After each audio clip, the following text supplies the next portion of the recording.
Time is 5:35. Rose, could you call the roll call, please? Board Member Murphy. Present. Board Member Gasparino. Here. Board Member Stubblefield. Here. And Board Member Herlock. Here. It's noted that there's a quorum on the board tonight. If the clerk will administer the oath to those who are going to be giving testimony tonight.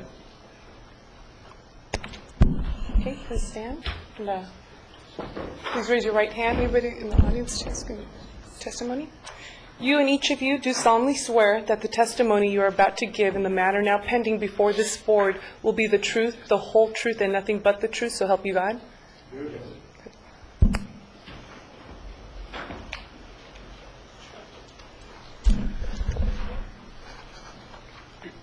Tonight's hearing is on petition number 842, petition of the Air Pollution Control Officer for a stipulated conditional order of abatement against the Ventura Regional Sanitation District, VRSD, for violating District Rule 29C, conditions on permits, violation of permit conditions.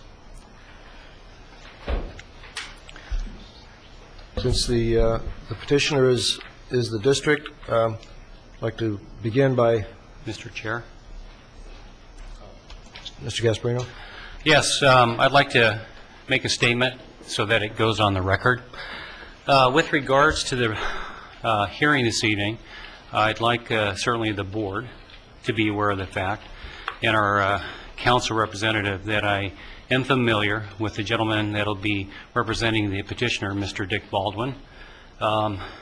It's a professional relationship. We do not socialize together, but through an organization called Air and Waste Management, we've come to know one another. Beyond that, there are no other actions or relationships or dealings that I've had with him that I feel, as a professional representing this board, as your engineering representative, that in any way would interfere with my actions representing the hearing board. So I just wanted to stipulate that for the record. Mr. Stubblefield. I hadn't really thought to bring it up because I don't think it'll be an issue for myself either, but I am a longtime acquaintance of Mr. Baldwin, and I would say that we're friends, but it's not going to have any influence whatsoever on my deliberations tonight. But I want everybody to know that I do know Mr. Baldwin and have known him for over a decade. With those two statements, are there any board members, any representatives of the petitioner or representatives of the respondent who would like to make an issue of either of those positions?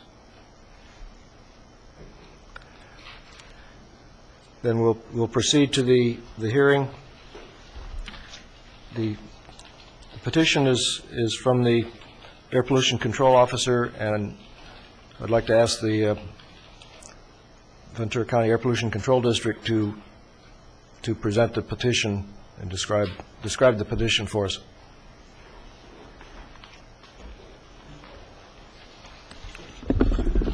Chair Herlock, members of the board, I'm Mike Villegas, Air Pollution Control Officer, and I'm just going to give you an introductory statement. We're proposing to your board a stipulated conditional order of abatement regarding the Ventura Regional Sanitation District's biosolids processing facility regarding a violation of Rule 29C, conditions on permits. This violation relates to an exceedance of the reactive organic compound concentration limit specified in the authority to construct and the temporary operating permit. The existing control system is not working in a compliant manner, and it is not working consistently. So we're going to require that VRSD upgrade the control system during the period of the abatement order. District staff is requesting that your board issue the stipulated abatement order, which will allow VRSD to operate the facility as long as the conditions set forth in the order are met. If the conditions are not met, VRSD would be ordered to cease operations. The order contains conditions requiring compliance with all applicable APCD rules with the exception of the ROC concentration limit, which VRSD would be required to meet to the maximum extent feasible. District staff believes the operation of this facility will not result in an immediate public health hazard. The order also contains increments of progress to ensure that the biosolids processing facility achieves full compliance in a timely manner. In no case would the unit be allowed to operate past October 31st of next year. That concludes my remarks, and we're here to answer your questions. Thank you, Mr. Villegas. Does the district have any other comments or remarks regarding the petition? We don't have any comments at this point, but we will be available to answer any questions. I think the board members will have some questions of both the district and the VRSD. I'd like to start with a couple of general information questions of Mr. Villegas and Mr. Zazula in particular. I'd like to know if your involvement in the matter of this petition has been right from the start. That is, if you've both been involved in this right from the start, or if you've come in partway through the process.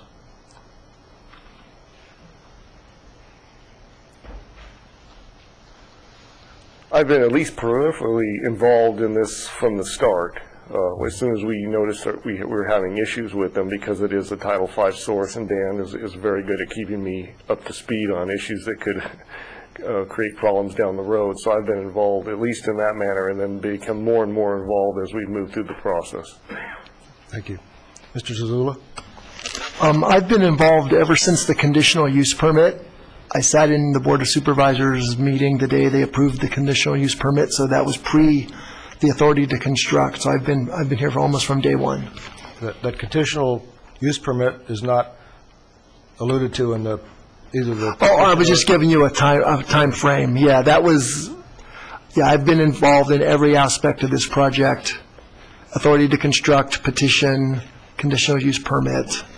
Yeah. Mr. Searcy?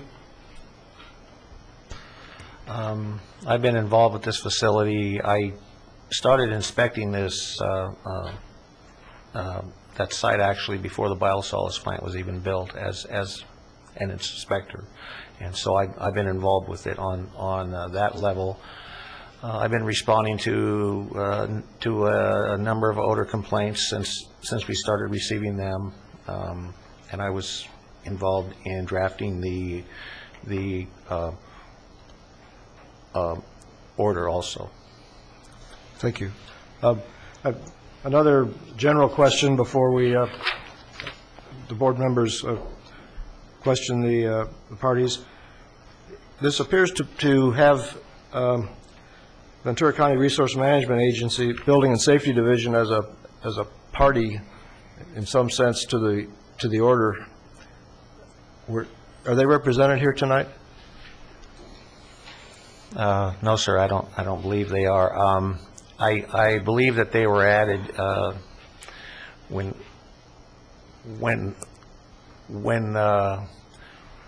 we wrote the order. We wanted to make sure that we mention every agency that we thought they may have a need to get a permit from, and we thought there was a possibility that they may need a building and safety permit to make the modifications that they want to make. Were they involved at all in developing the draft stipulated order? No. Thank you. Just to let you know that I did speak with the Director of Resource Management Agency that oversees building and safety, and he's aware that the modifications to the biosolids facility most likely will require a building and safety permit, and so that they've been apprised of this issue. Thank you. Let's start with board members' questions for the petitioner for the district. At this point, I would prefer to hear a little bit more from the regional sanitation district to give full background and scope to what we're dealing with prior to starting questioning of the district, and hold off the questioning of the air pollution control district until after we've heard some more. Is that the consensus of the board? All right, let's ask the respondent to make a presentation if you have one. Yes, Mr. Chair, thank you. Thank you, Board. My name is Mark Lawler. I'm the General Manager for the Ventura Regional Sanitation District, and with me tonight I have Mr. Mark Zerbel. He's our General Counsel. I have Mr. Dick Baldwin. He's a Special Consultant to the district. And we have two representatives from the vendor who's built and is working on this equipment. Mr. Bernie Williams is the owner of Fenton, and Mr. Jerry Vetter is one of his consultants. So they're available for questions, too, if need be, at the end of this presentation.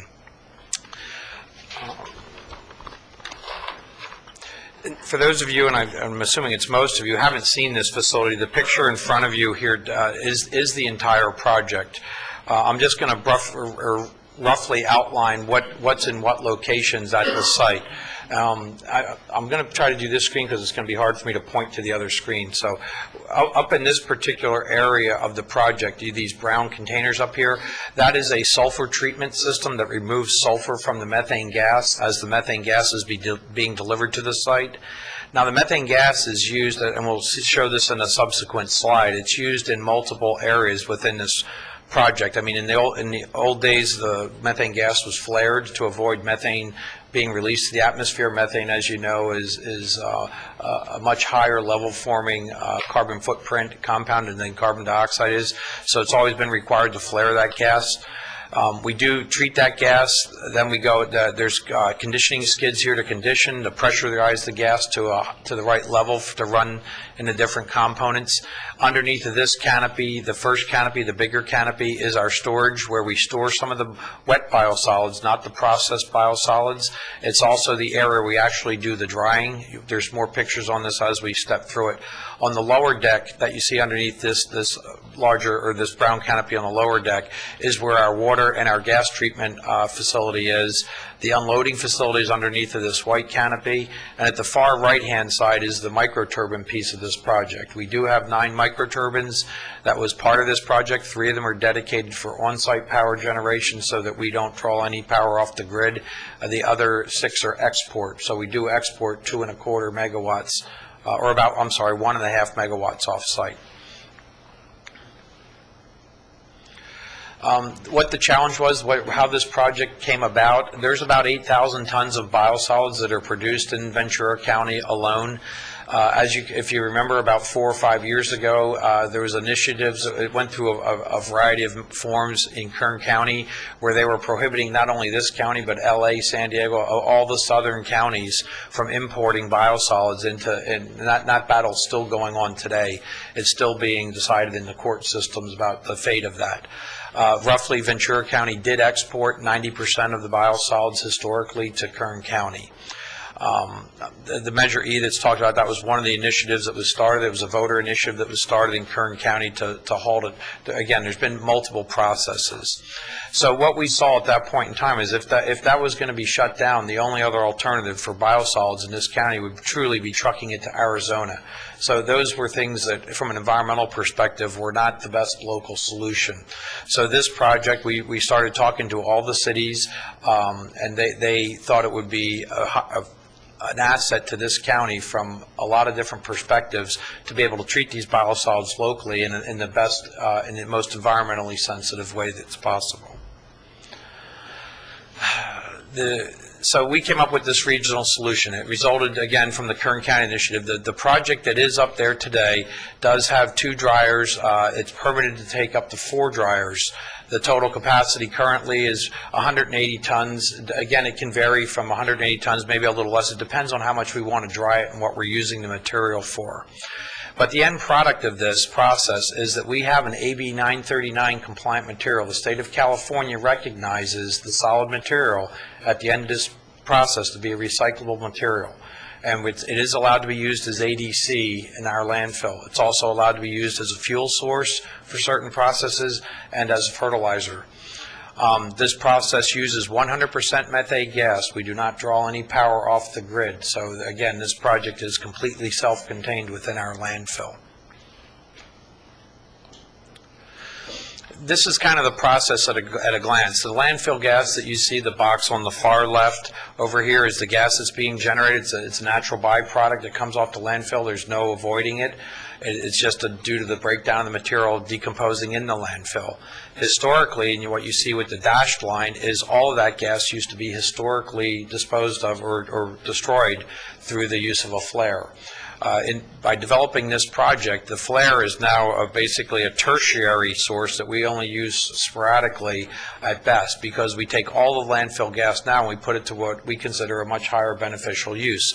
2.25 megawatts here is total generating power that's produced from this, and we do utilize some of that power to power up we do use some of that power in running the biosolids, but we also take some of the gas and put it into the drying process, and I'll show you what that looks like in a few minutes. Again, when what comes out of this, you can see there's 3 different treatments. There's an air treatment, the steam is condensed, and the water is reclaimed and used within our site so that would offset some of our need for our production well in terms of using potable water. So we do use this for dust control. And the material, the dried material, we do currently use it as ADC. We're not utilizing the other 2 aspects of that at this time. Again, just to touch briefly on the power side of this, we have total of 9 microturbines. 1/3 of them generate all the power that we need on site. The other 6 are export. That's 1.5 megawatts that meets the Southern California's renewable energy portfolio, and so that's Edison pays us a premium for that gas, and that helps offset the operation of this project, the revenues that we receive from those sales. It also meets all of the APCD's rules for controlling landfill gas and for the destruction of that gas. The environmental project, or the environmental benefits of this project from an air quality perspective, we have the potential to take up to 1 million truck miles. Actually, it's probably a little more than that off the road every year. Currently, with what we're taking into the facility, we're taking a little over 700,000 of those miles off the road. That's a significant amount of carbon dioxide, NOx, PM, all the things that are associated with diesel emissions off of trucks. Those are all gone by the fact that this project exists. On the recycled side, the dry biosolids, it is considered the cities get credit for the material that are being processed and put into the landfill as ADC. Again, they get credit in the form of an AB 939 credit. The water, we do reuse the water for dust control on site, and we do use all 100% renewable power from our landfill. This project is expandable in the future. It has the ability to have 2 other dryers up there. We're not planning on that at this point in time, but we do probably plan as the future, as the landfill continues to take in trash and it continues to generate more gas, we probably will be looking at adding microturbines to this project in the future.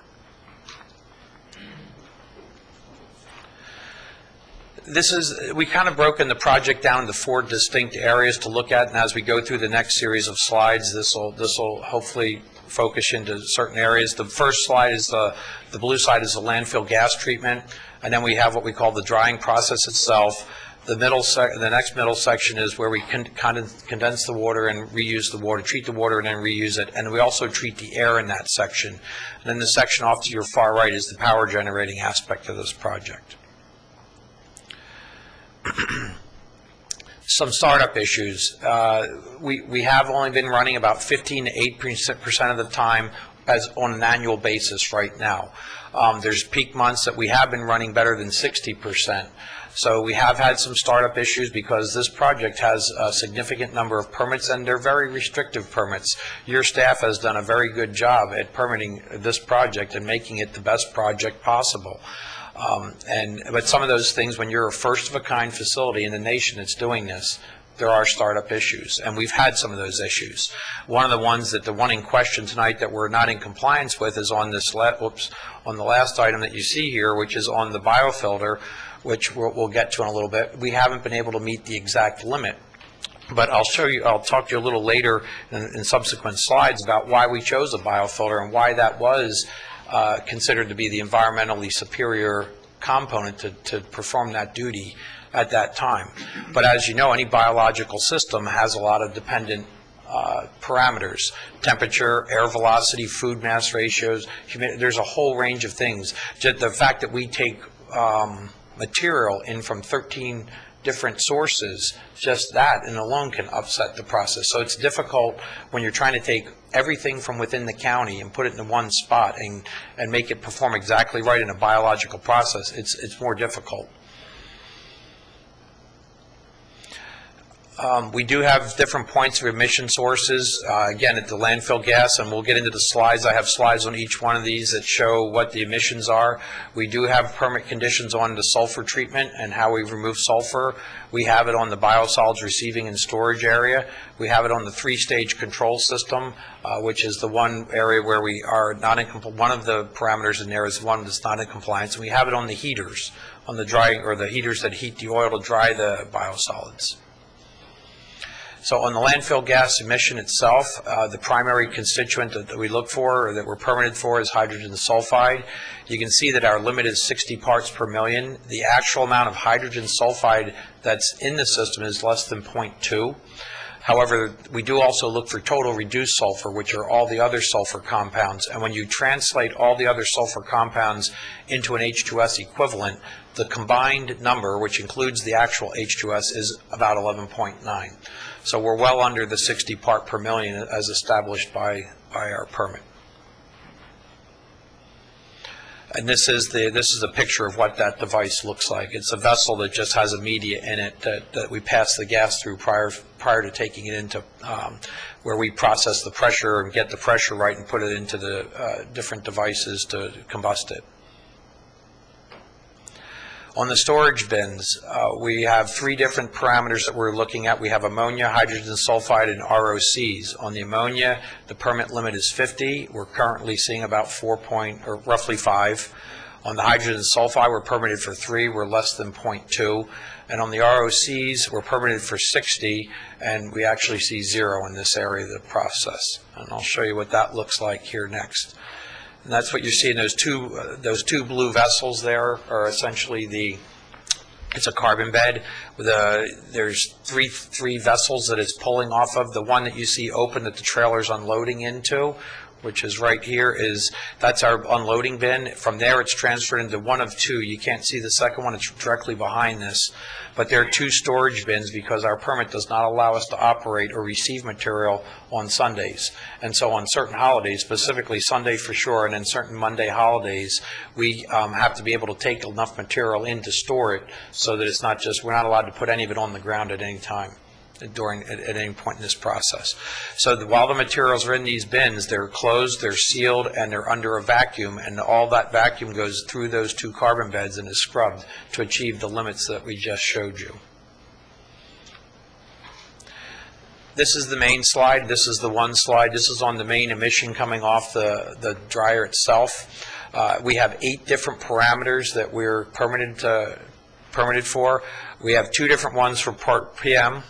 You can see them. One's in grains per dried standard cubic feet. The other one's in a pound per hour. In the one case, you can see our permit limit for the grains. It's 0.176. We're actually at 0.0024, substantially under the permitted number. Again, on the mass loading, we're at 0.07 is what our permit limit is. We're at 0.01. Hydrogen sulfide, the limit is 3.4. We're under 0.2. The total reduced sulfur, which again looks at the rest of the remaining sulfur compounds, that's on a mass loading basis. The limit there is 0.243 pounds per hour, and we're at 0.0006. Ammonia, we're at 458 on the concentration. We're at just a little over 18.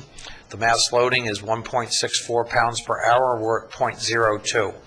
The next one is the ROC. On the concentration only, our limit is 57, and this is just under 80, or approximately 80. And I'll get to that a little bit. And the mass loading is 0.191 pounds per hour, and The actual amount that we see on a mass loading basis is .079. And the reason that this number is very significant because that number there is what's actually used in the health risk assessments and some of the computer modeling for all the health and the acute symptoms, the cancer issues. It's based on the mass loading, and we're currently 40% below our permanent value. I'm going to talk a little bit about next I'll be going through the concentration and what we're doing to get the concentration down to within the permanent value. But all 8 of these parameters that you see here on this slide represent less than 1% of the total emissions off this entire project. So when you're down and you're talking about this one parameter, that's one of 8, and again, only certain components of that, we're talking very, very small concentrations of contaminants. This is the actual dryer itself. What you see here is that the vessel on this side right here is a heater. It's an indirect heated system. At no time are the biosolids exposed to a direct flame. What we do is there's a heating element above this chamber here. This heater heats, the oil is circulated up through a retort chamber, and it's heated to approximately 400 degrees, and then that hot fluid, it's a vegetable grade oil, it's circulated through this drum, and that drum acts like a screw. It moves the material back and forth in there for several hours while it's drying it out. We typically take it comes into the facility. Generally speaking, again, it's different because we're taking it from a lot of different sources. It's coming in at approximately 80% water, 20% solids, and we essentially switch that number around. When it leaves the facility, it's approximately 20% water and 80% dry material.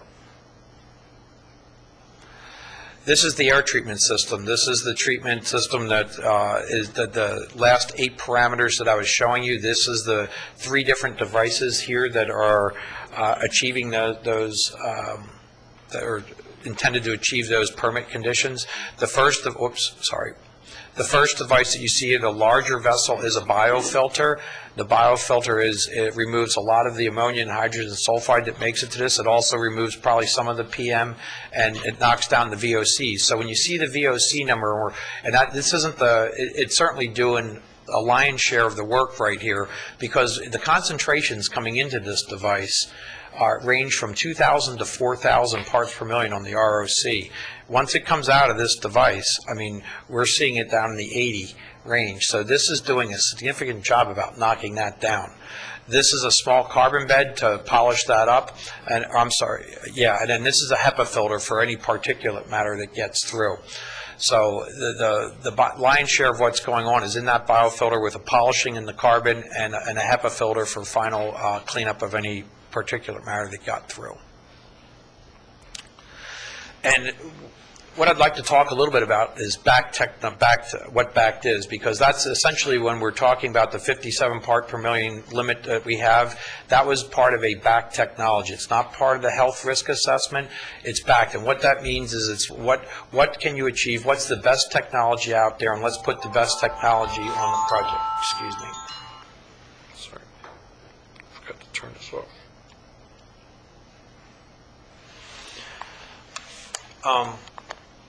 So what BACT is, again, is picking the best technology that's out there for a particular project. And there's 3 primary parameters, and I've got them printed here as part of what your rules are within APCD. And I'm certainly not an expert on this, and I'm sure your staff could fill in the areas that maybe I'm not going to do the best job explaining. But there's 3 things, and the first one is what's achieved in practice. Well, the project that you see in front of you has never been achieved in practice. It's the first of its kind.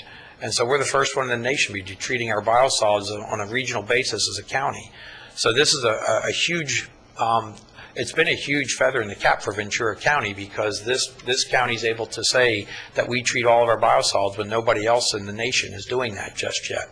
So that when you look around and you say, well, what's achieved in practice, you can't look too far, because there isn't any.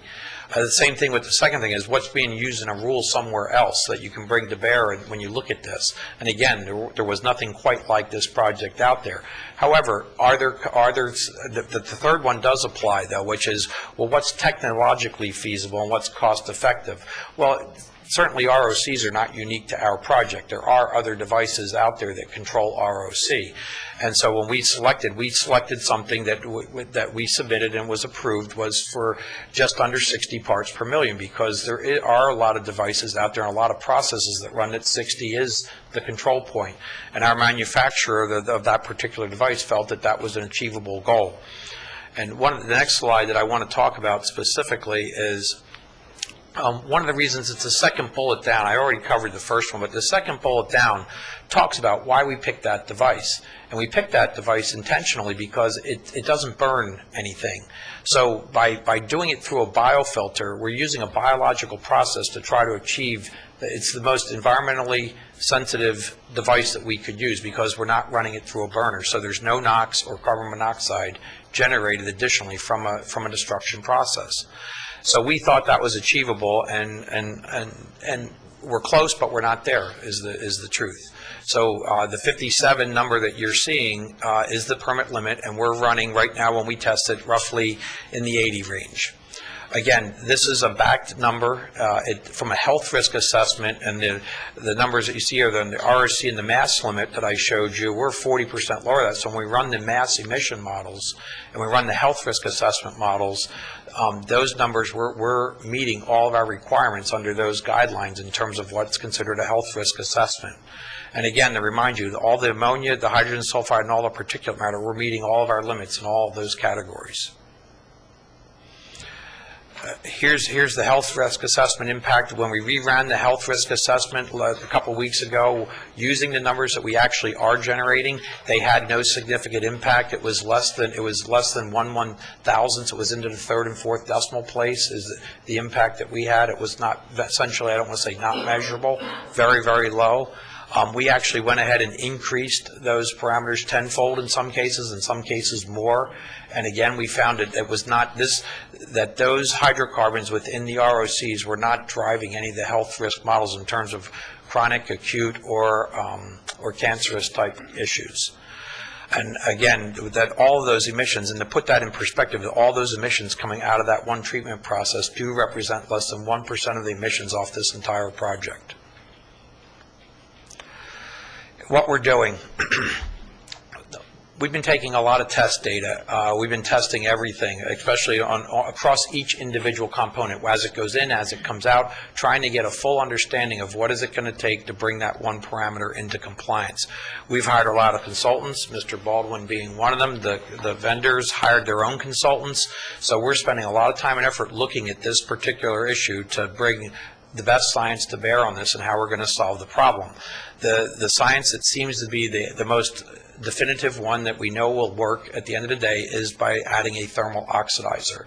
So that's what we're working towards as we speak right now. We're in the process of developing a new application to submit that's based on, we're doing all the modeling. Well, I'm jumping ahead here a little bit. That's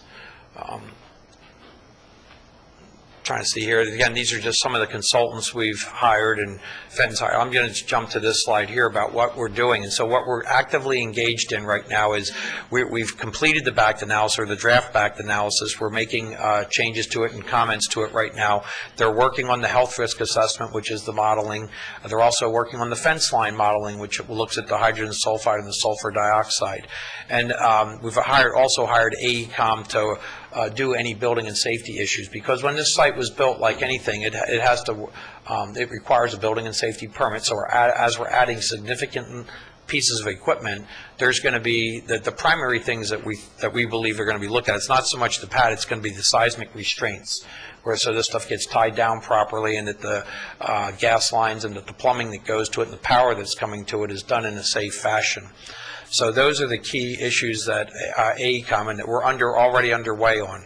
And the consultants actually already engaged their vendor, and that's what their consultants here for. They're working in conjunction with us and your staff to put together a package that's complete and accurate, and hopefully will move this process along in an expedited fashion.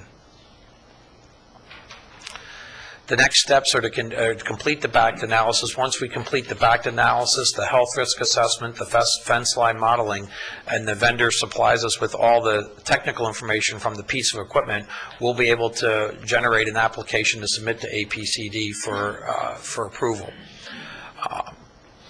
Once that is approved, is approved, then we can go ahead and order the equipment and move on. There's going to be a waiting period, clearly, because the equipment's not off the shelf. It has to be manufactured, so there's certain time.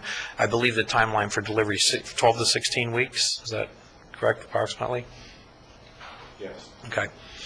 And so it takes time to manufacture and ship and to install. And then we have to go through a new set of source testing that your staff will monitor very closely. This concludes our presentation for tonight, and what I want to close with is we support staff's position in terms of issuing this conditional order of abatement and allowing us to continue to develop this project. This project has been a real asset for this county. It's brought national attention to this county for what we're achieving here, and I believe that this is a great project that is successful and can be successful. I know we have an issue right now that we have to address, but I believe it's achievable, and I believe we believe that the conditions that your staff has outlined for us will help us achieve that goal. And one other statement tonight, just it's separate from this. Even though we're here tonight to talk about this, you're going to hear tonight, and what I want to tell you is that we're committed to working on this issue too. Is you're going to hear about odor.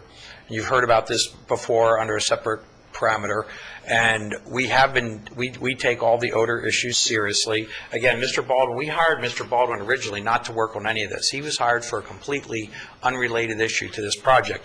However, when these issues started to arise, we basically sidelined the other project that he was on and diverted his attention solely to these types of issues, to not only looking at the emissions, but also to address the odor. And so we've been addressing odor and spending quite a bit of money looking at a lot of different things for that. We do believe that we have a couple of different things that we're working with your staff to probably put on the project. Some of the components are on site. Today specifically, we do have some components to neutralize ammonia and to convert ammonia into an ammonia salt instead of free ammonia, and those pieces of equipment are on site. They just got delivered last week, and we're also looking at covering the biosolids and doing essentially the same thing that we do with our other facilities with the storage containers on the wet biosolids. We're going to enclose the dry biosolids under a hood and scrub those emissions too. We have about 3 or 4 different versions of that right now. We're not sure which method is going to be superior, but we do expect that your staff, as part of our new application, will have these items as conditions as part of that new application. So we're not ignoring odor. We take it serious, and we are spending a lot of money and a lot of time looking at how to control that. With that, I'll conclude my presentation. Thank you for that presentation. Any other comments from the respondent other than that presentation? Thank you. I'm going to open the hearing now to questions of board members. I think the way this is developing, let's direct the questions at either the petitioner or the respondent, whichever one they're appropriate to, rather than go but first one and then the other.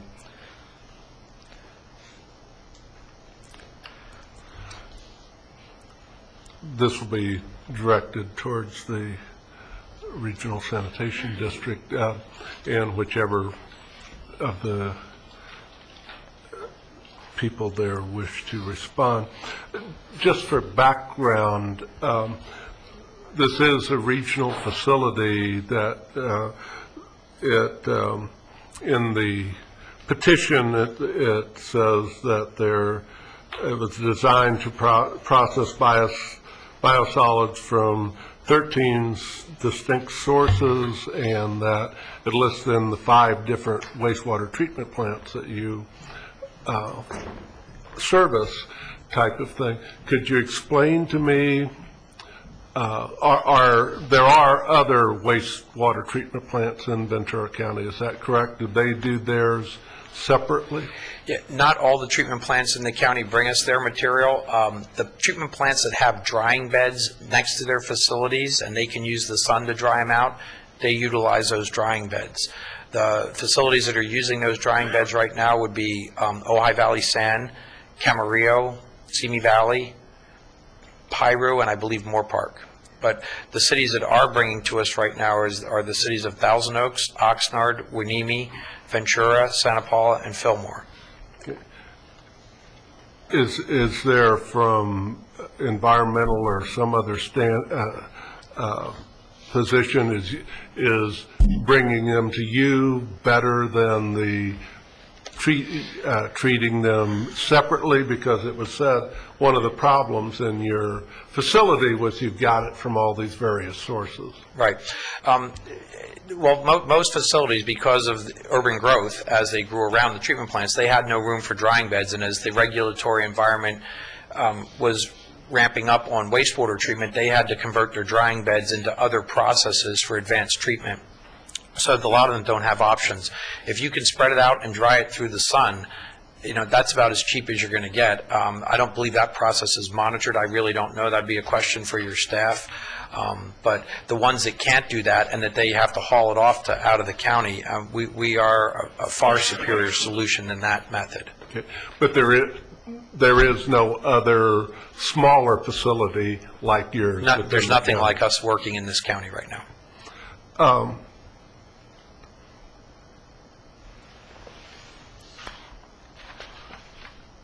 This will be for the pollution control district, that on the condition C.3E of the authority to construct, that this is what we're dealing with. It is the limit of 0.191 pounds of reactive organic compound, if I'm saying that correctly, ROCs per hour, and 57 parts per million volume as methane. Why do you separate those two?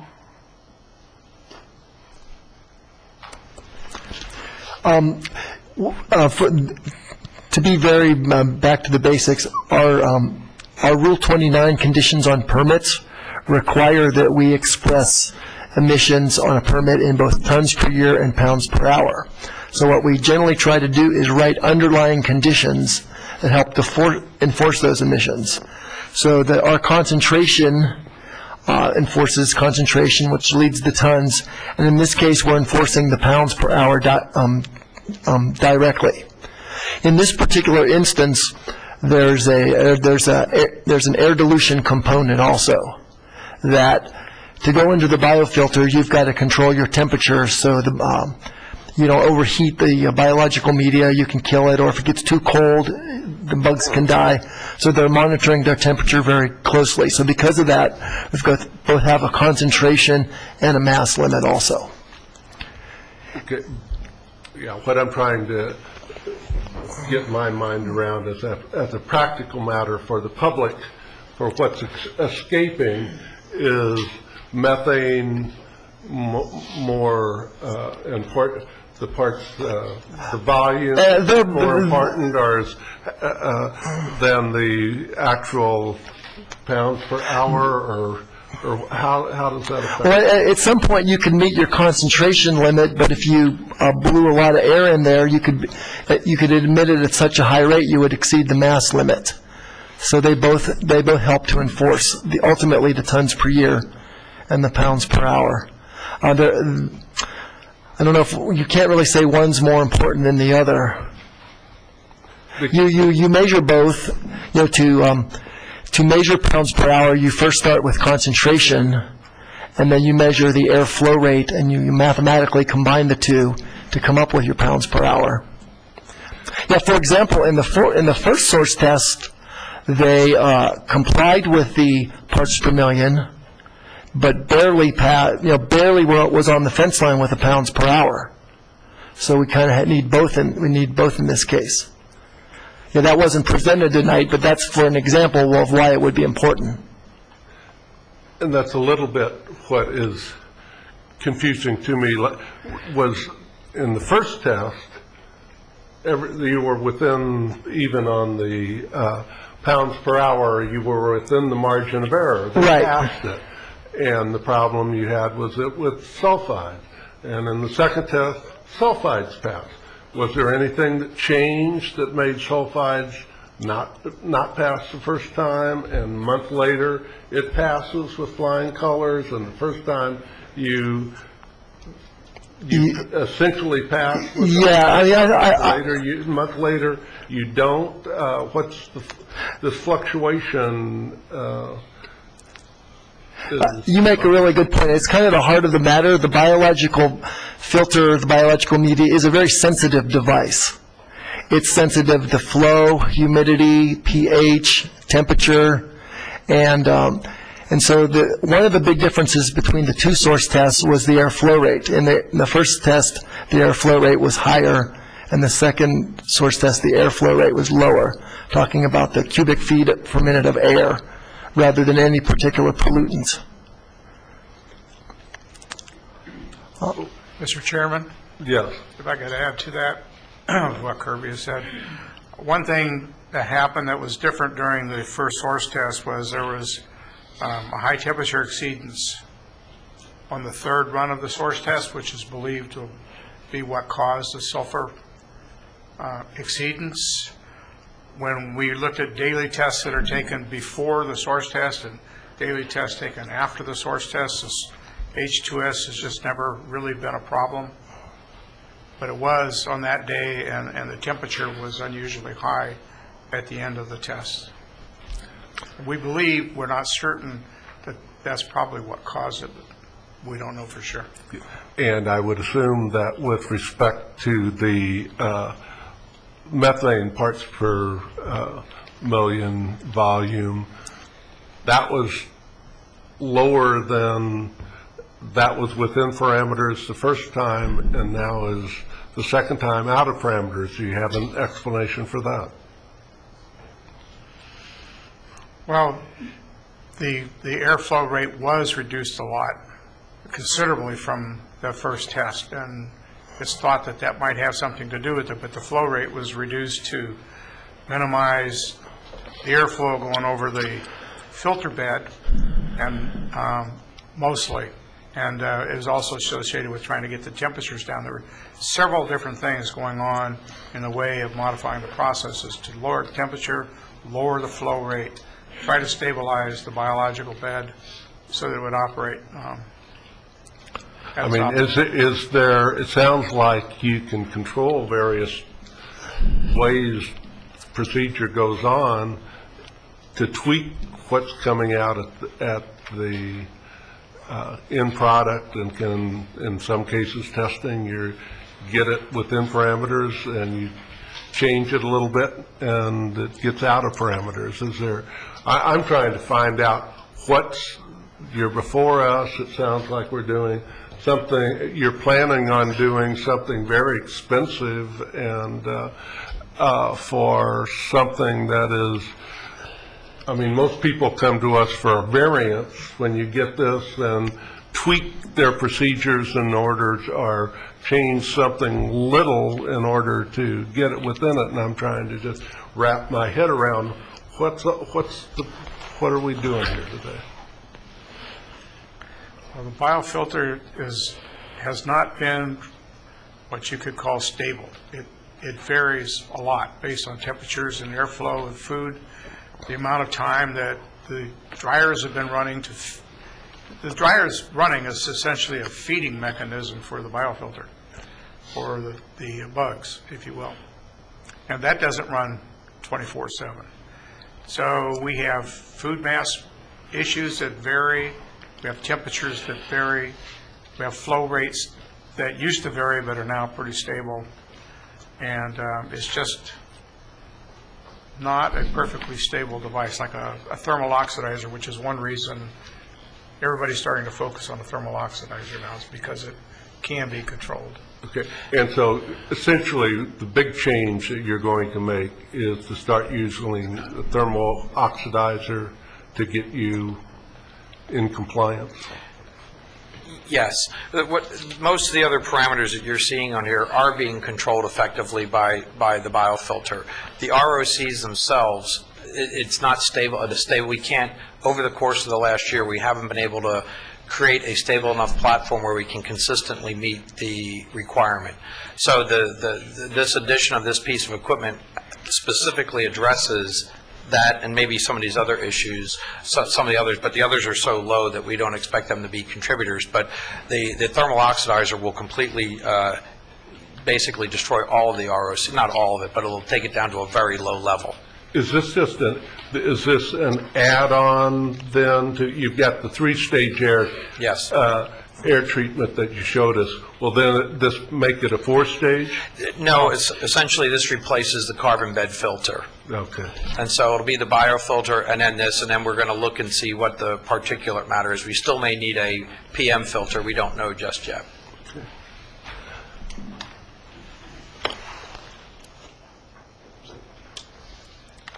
Mr. Stubblefield? Mr. Lawler, you said that the reason that the VRSD likes this biofilter, this three-stage biofilter, is because you don't burn anything. Which means that currently you don't produce any.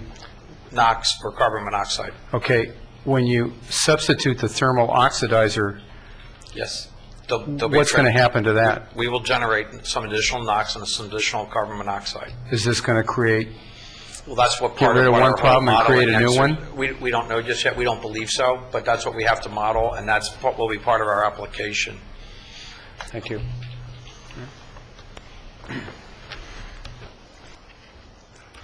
Mr. Gasparino? Yes, I was concerned, I think, last time I mentioned something about odor.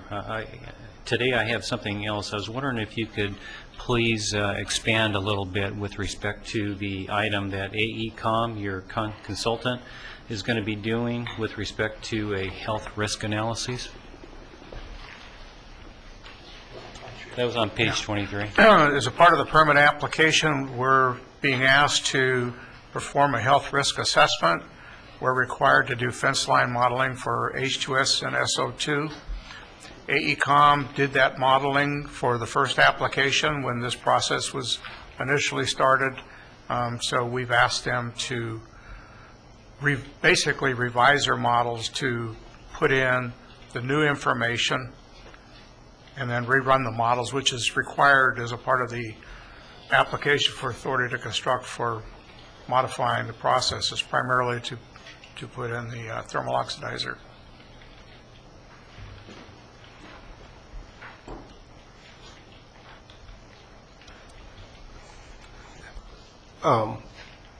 This will be,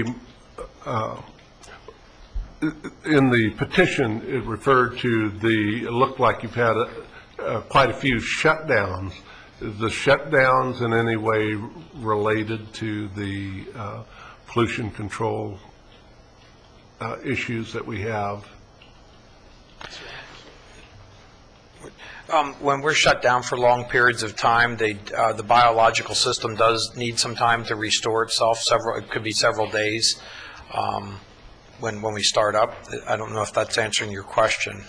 I just, the fact that you had included it in the permit, or I guess the district had included it in the permit application, I was just wondering why that information was in there, if it had a relationship to the pollution control efforts. Yeah, most biological systems require some time to stabilize, and it could be several days before the process. If it's shut down for long periods of time, that's one of the reasons why we don't want to shut down, is if we keep it running, we keep that process more stable, and otherwise it's a lot harder to analyze whether we're achieving the goals and whether the things we're doing are working or not. And you've referred to, in your presentation several times, to the vendor. Is that Fenton? Yes. I have a couple of questions. I'd like to get clarification, probably from the district. I'm having trouble understanding exactly what what equipment or facility or part of the facility or processes or operations are the subject of this petition. And the system that was presented is pretty complex, and it's part of a big landfill operation. You know, for example, is the treatment of the dried or still wet biosolids after they either go through this facility or don't go through it part of this permit, or is it just the emission control equipment? The piece of equipment that is subject to this order is what we call the three-stage control device. It has, the sulfur-treated vessels have not been a problem. The flare and the microturbines are not a part of this. So it's just basically that. They failed the source test, so they need to make the modification so they can pass the source test. So the petition, it implicitly or explicitly excludes the microturbines, the flare, the rotary dryers, the subsequent treatment of the wet or dry biosolids? The flare and the microturbines have been mentioned in here as for the purposes of this order, not being a part of the plant. We don't have any current problems with the dryers or the burners for the dryers or the carbon system that is used to control the wet bins. And the processing or treatment, delivery or removal of the biosolids are not part of this petition? Not part of this draft order? No, only the fact that it failed the source test. I'd like to ask the respondent a question regarding the schedule and the increments of progress. I'd like to find out what your level of confidence is in that schedule, whether you see any bottlenecks or hang-ups, or what's going to pace that process.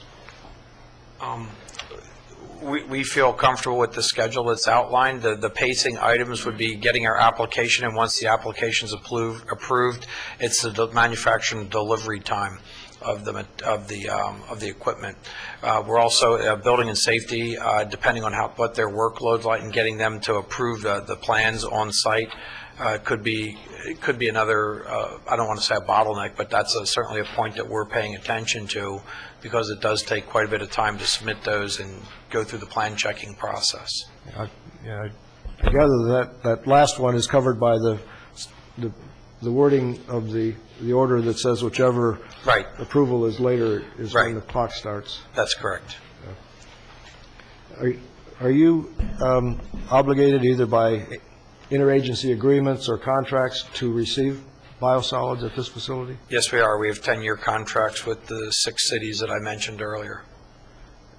And if in a year from last October this gets shut down, where does that leave you? I'm not sure.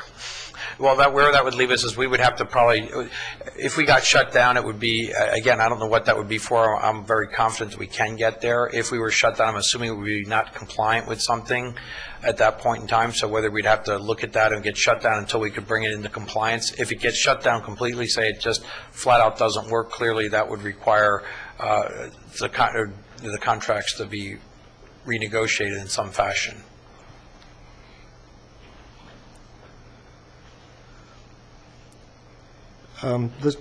This one is for the district. I'm trying to understand if the violation is just for failing to meet the source tests, or for somehow operating without doing operations that are not covered by the authority to construct or the conditional use permit. This was a violation only for failing the ROC concentration limit. Okay.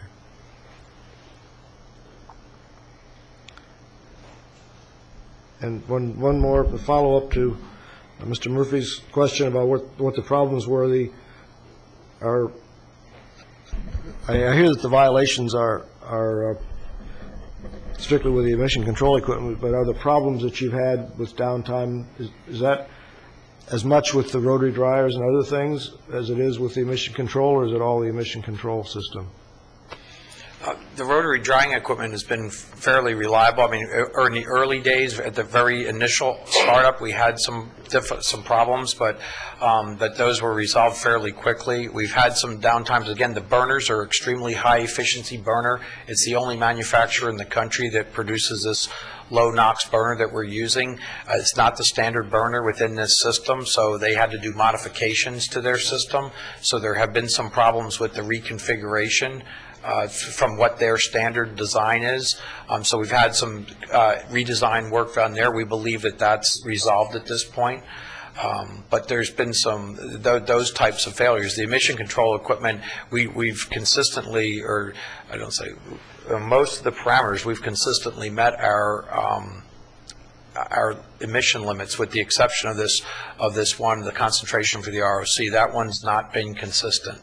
And so we do believe with the addition of this one piece of equipment, that from the emission perspective, it'll bring us into compliance. In terms of the reliability and runtime, we believe, like I said, recently we've been running, the reason it's been 60% and not higher is because we have voluntarily not been running 24 hours a day. If we could have been running 24 hours a day, and we've chosen not to do that right at this point in time. But if we would have been running 24 hours a day, you would have seen in the last several months probably the run times hitting 80% and getting up there quite a bit higher. So we believe the reliability, that as we've worked the bugs out of this system, that the reliability is pretty much there, but we do have this one permit condition that we still have to meet our obligation on. Okay. This is final question. If and when you replace the carbon bed with a thermal oxidizer, assuming you're not going to put a HEPA filter downstream of that, so what are you going to do about the particulate? We're actually looking, we're not sure if we will need one, because again, we're not sure right now if the PM filter, if there's even PM getting out of there. That's one of the things that when we said we've been taking a lot of test data, we're not sure if we need it. If we do need it, we'll be putting it in front of the thermal oxidizer, which means that we just have to maybe dry the air, put a desiccant dryer in there and make sure we draw some of the moisture out so we don't laden the filter down with water. But that's a fairly, but we're not, again, we don't believe there's a lot of particulate matter to remove at this point, but we're still looking at that. Okay. Any other board member questions? Mr. Murphy? For the district, why do you choose this order of abatement as opposed to saying to the regional sanitation, come in for a variance, give us your increments of progress to put in this thermal oxidizer and see if the board will give you a variance? Why go through this abatement procedure? Well, they've had a problem with the system pretty much from the day that it started to run. They failed a source test back in 2010. Probably at that time, they probably should have come in to get a variance or to have something happen. I wasn't involved with this process then, but what I think happened is that they would have it up and running and it would look pretty good, and then something would happen and they'd shut it down. And it would be down for a number of weeks or days, and that's part of the reason why the information was included, where it shows that there were numerous periods that they were down. So I guess what happened at first was that they went on, and never got a variance, which they probably should have. So when we did the next test that was done just a few months ago, they failed again, even though it was a different problem. We just decided that this would be the best way to go. We didn't see that this problem was going to be rectified any time soon. And it's to be honest with you, this has been a high-profile situation for us. So we felt like we basically felt like going with this type of an order would be better. Is there a time parameter that you are anticipating in this to get this rectified? Well, there are some increments in the order, and I believe the final date in the order is for October 31st, 2012. And what that says is if it's not up and running and in compliance for any reason, regardless of the reason, then they have to shut it down until they've made the modifications, got the permits, done everything they need to do, and they would only be allowed to operate they would only be allowed to operate to test it, basically, to get it ready to test, and then to actually do the test. And then if the test showed that they passed, then they would be, they'd be fine. It bothers me a little bit in the general conditions 2 and 3 here, that in 3, let's start out for that you're requiring them to, general conditions A3 on the stipulated conditions for order of abatement. This is the order. It's on page 6 of 12.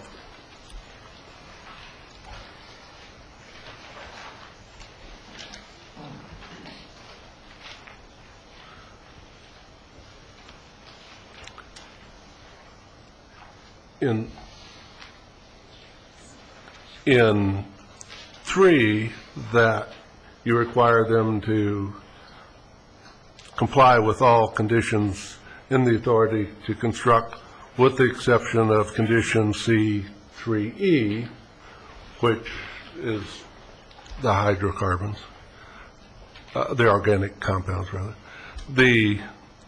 In 2, though, you are requiring instead for them to comply to the greatest extent possible.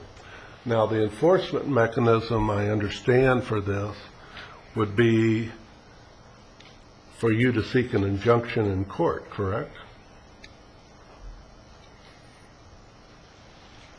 I don't think this warrants a permanent injunction. We didn't.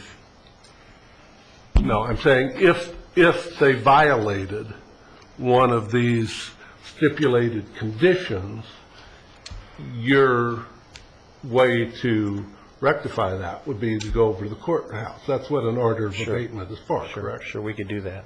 And then they would face fines up to $25,000 a day.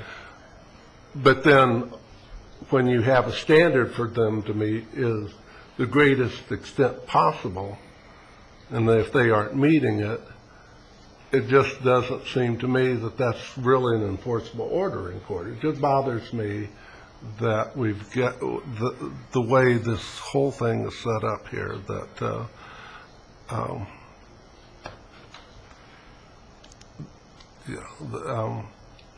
that's just an observation I have. Well, the language in both of those probably should have been the same. I get maybe that's a problem. If we didn't say that they had to comply with every condition except C3E, then as soon as they started to, as soon as they ran that equipment, they would be in violation of this order. So we're just basically saying that you have to comply with everything but this condition. And I guess we put that language in to the greatest extent possible. It was in number 2, but it wasn't in number 3, and I don't really know why we didn't put it in both, to be honest with you. Mr. Stubblefield? I have a question for the district. There was nothing in this stipulated order of abatement about public health, although, we have visited this issue before, and we did hear some public complaints, and I'm assuming perhaps we're going to hear them as well tonight. So my question to the district is it the position of the district that this constant inability on the part of the petitioner to meet the ROC rule on this 3-stage biofilter does not pose any public health hazard? Because I don't see anything in there about it. So is it, in view of the district, is that simply not an issue? Well, we didn't feel that the extra 22 parts per million was going to really have that it isn't really going to have that big of an effect. And I believe that there was some monitoring that was done that shows that. Yeah, just to reiterate what Dan said, we ran a health risk assessment for the original stack, and that stack showed very, very low cancer risk. And as VRSD presented, increasing that number had nothing to do with increasing the cancer risk. It was well under 1 in a million, both before and raising the limit.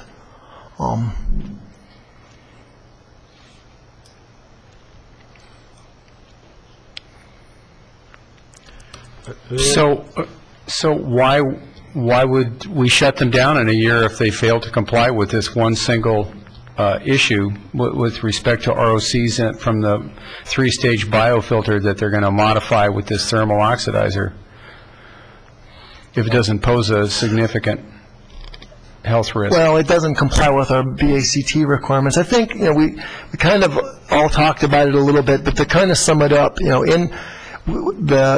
when you have a sludge dryer, and there's many of these in the United States, there is no perfect control system. You can either go water scrubbers, some combination of water scrubbers, biofilters, and thermal oxidizers. And they all have their advantages and disadvantages. And when this design came in, theoretically it should have worked really well. In practice, the biological filter just isn't working. And we think, and over the past year, they've made minor tweaks to it to try to get it to work. And I think, it's kind of the old expression, throwing good money after bad at this point. One of the disadvantages of a thermal oxidizer is its cost for fuel. Well, they're not going to have to buy fuel. They'll use the landfill gas. We talked about how unique this project was. That's another good thing. To use a thermal oxidizer, they won't even incur a fuel cost in this case. And we can have a control device that will be a lot more reliable than the biological filter. We mentioned the sensitivity of the biofilter, and someone asked, well, what about the runtime? Well, that's very true. Biological filters like to be wet and hot, just to kind of they like that constant feed. The dryers are feeding them moisture and food. And when you're up for 12 hours, down for 12 hours, up for 2 days, down for a week, the biological filter just isn't an effective control device in this manner. So we've kind of been working with VRSD the past few months on this order, and we've kind of all agreed that trying to get the biological filter to work is just a lost cause at this point.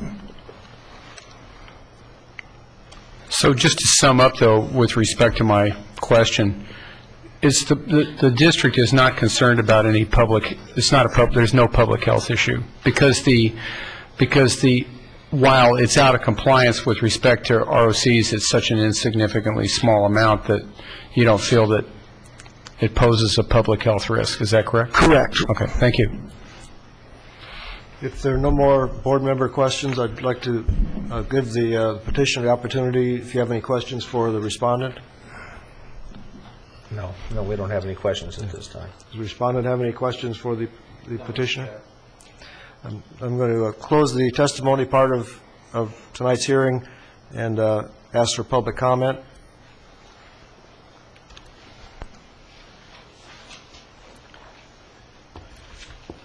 I have 3 comment cards. The first is Anita Nelson.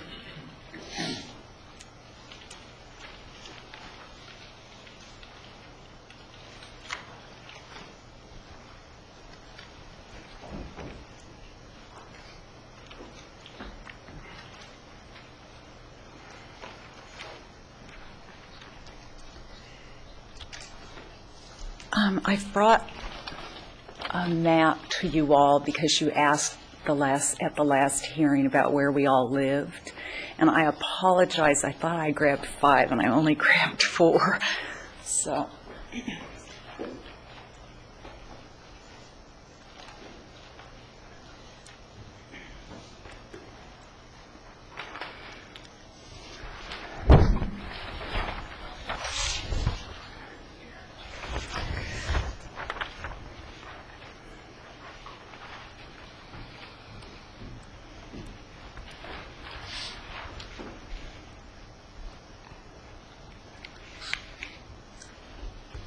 Mr. Chair. Mr. Has the petitioner and the Regional Sanitation District had a chance to look at this? This is not being presented as part of the evidence or testimony, so I don't... I think they've had copies of it.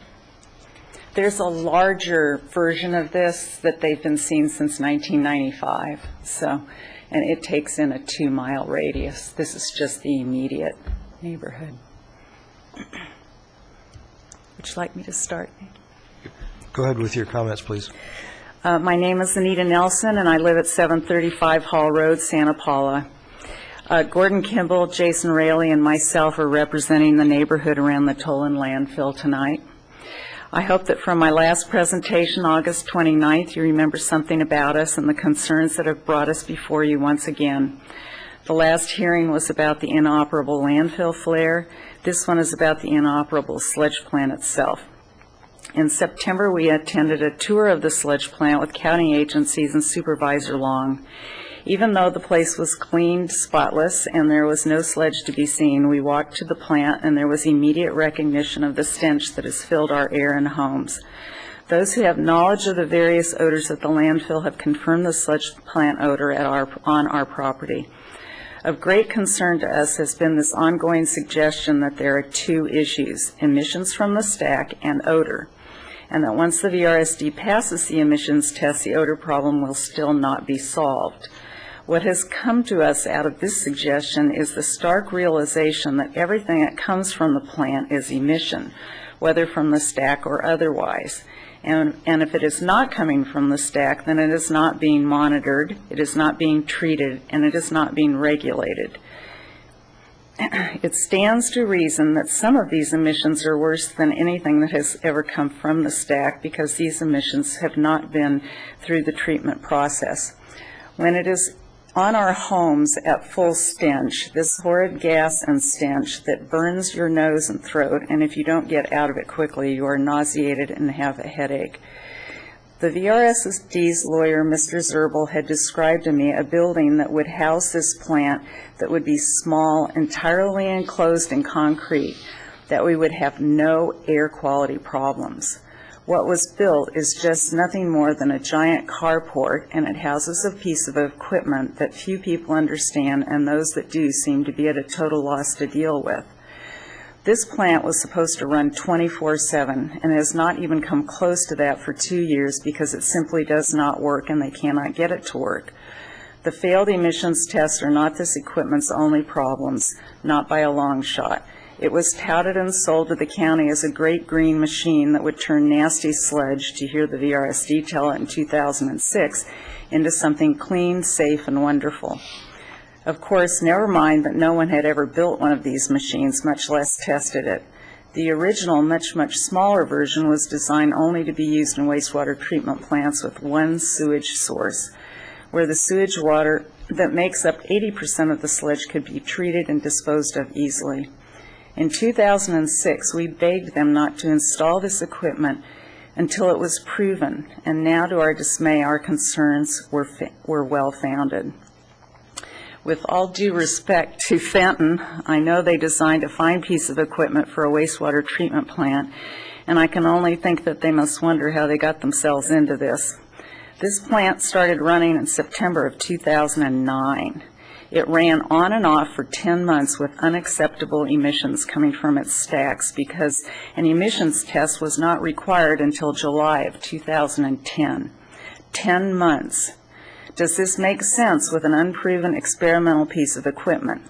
When it failed that test, it was, again, allowed to run for another entire year out of compliance. 1 year. With the test due in July of 2011, they could not even meet that deadline and were given a continuance to August. They failed that test. Do you know how insane it would sound to any reasonable person, much less one living next door to this thing, that you would allow them to continue? Sorry, I left my other page here.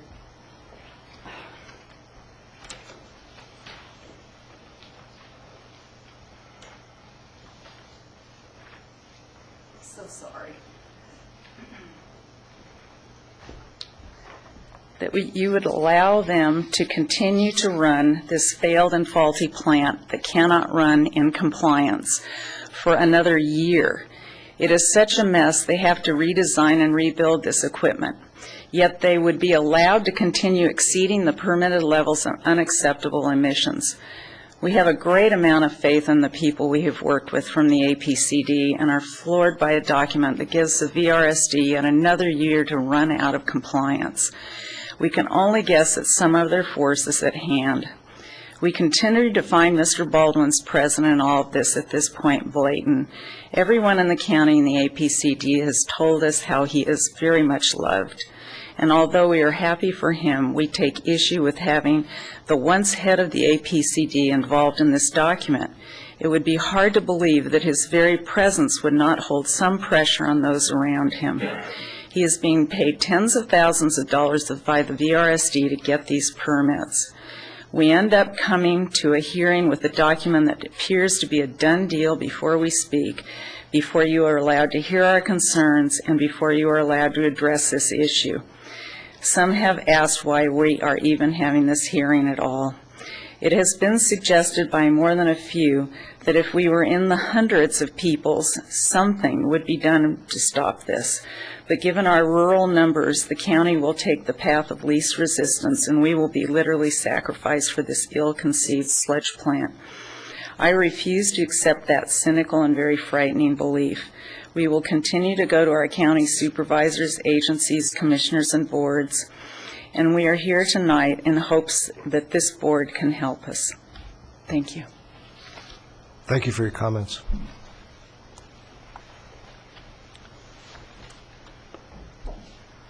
The second card is from Gordon Kimball.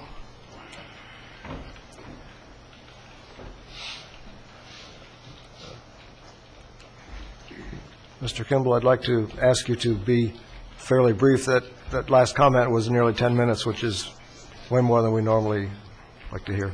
I'll do my best, thank you. My name is Gordon Kimball, and my wife and my daughter and I grow avocados in Timber Canyon, which is the next canyon over from the landfill. I actually have some questions that I don't see answered in this order. This facility comprises 2 drying units, and the original permit, the CUP with the county, the description was that these units would run, both units would run 24/7 processing sludge. My question is, when the source testing is done, are both units operating or just one? So will this permit and this new arrangement allow them to test one unit and then operate both units? Or is this only allowing them to run one unit at a time because the emissions are only tested on that unit?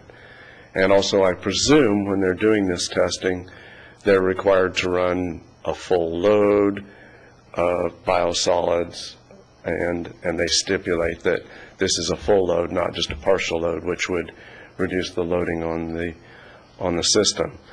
And as I understand also, my other question is that the permit that they're working to achieve requires this air pollution testing that we're talking about now to be done once every 2 years.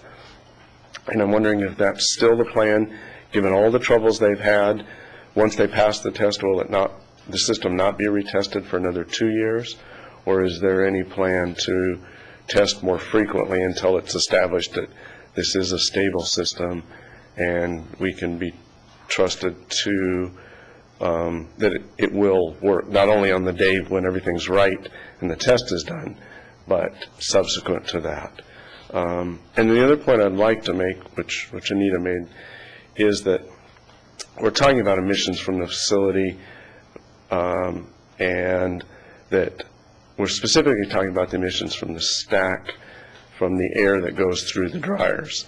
But we also, because of the significant odor problems, this facility does have other unregulated emissions, and we would like to see them addressed more than the comment that we think we're going to do something, because it's been 2 years and the VRSD hasn't done anything, and I think it's clear that they won't do anything that they don't have to do. So thank you for your attention, and I appreciate your time.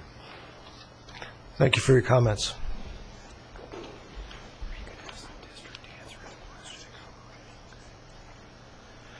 The third card is from Jason Raley.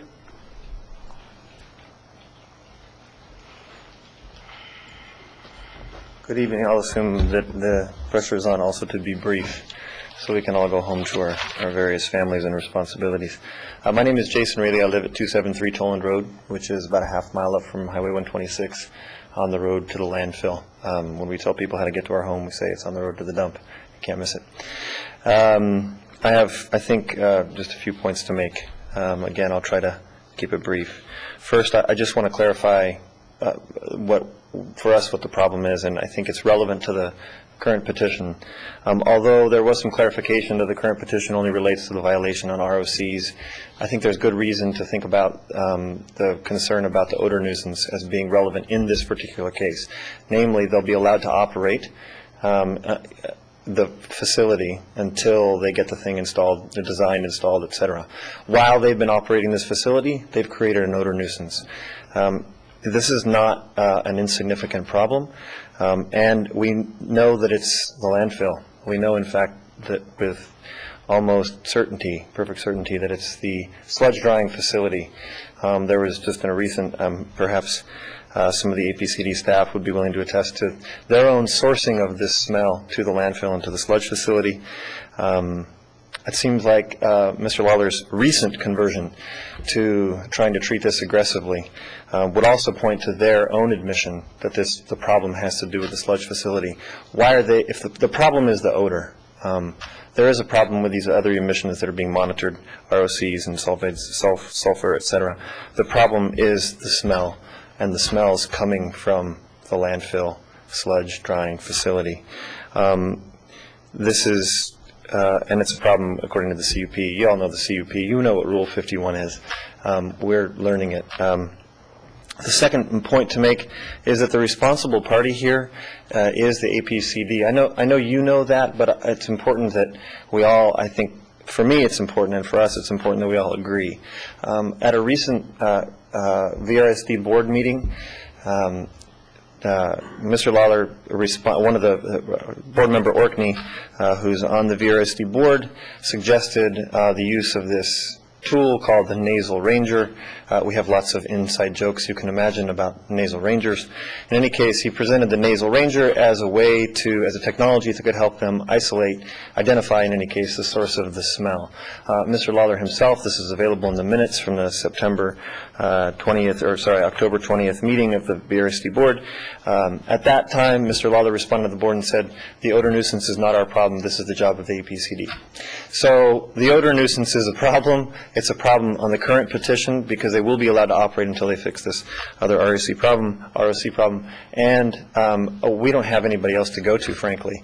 We have no representation on the VRSD board, and it's clearly laid out. Everybody knows that it's the APCD's deal. And I guess the last point I want to make is I'll try to make it brief, but I think it's fairly significant, and that it relates to what I take to be board member Murphy's question about why this order of abatement. Frankly, we were pleased that there was an order of abatement with hard deadlines because it's the first time we've seen it.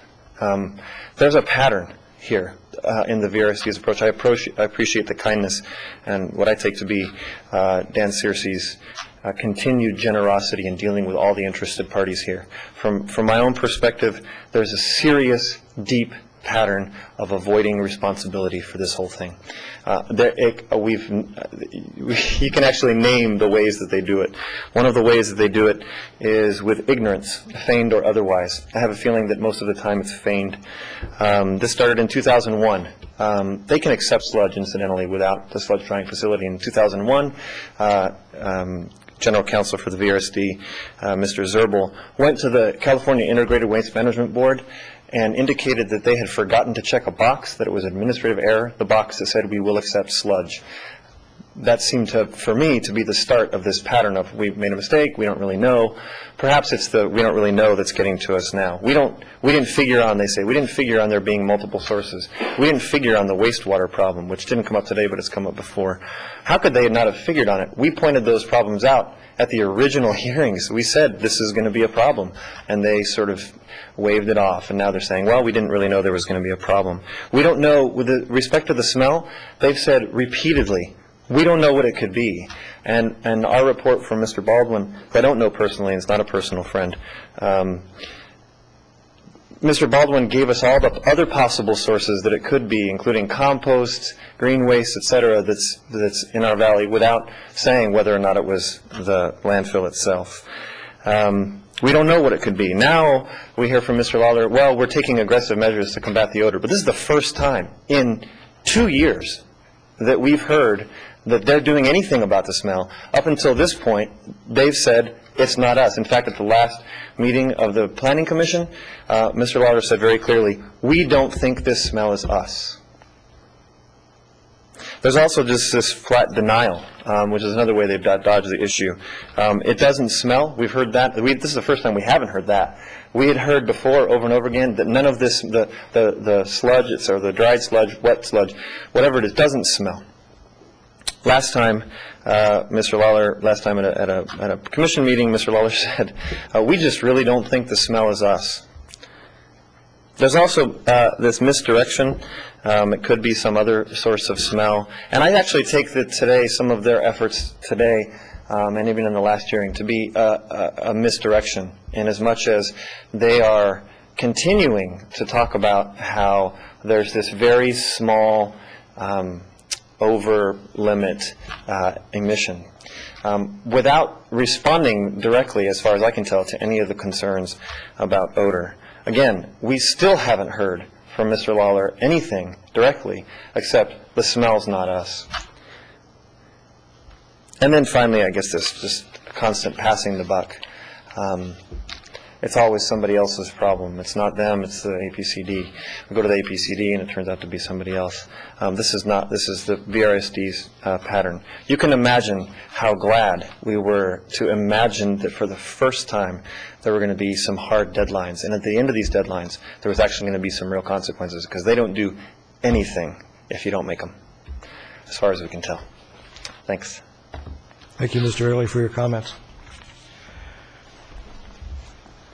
At this point, I would, with the consensus of the board, I would like to reopen the testimony for a few minutes and ask the district to respond to what they expect to be the nature of the source test when this facility is ready for a source test again, in terms of the scope and so forth.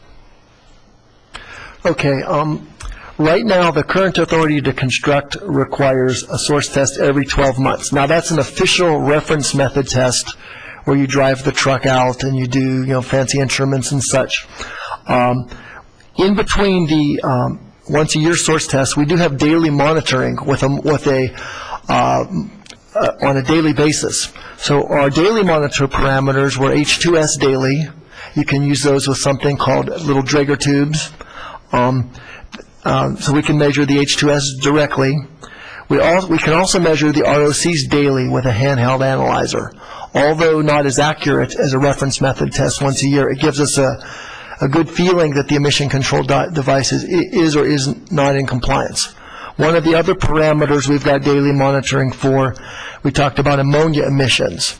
So rather than measure ammonia emissions directly, we were going to use a surrogate parameter, in this case pH.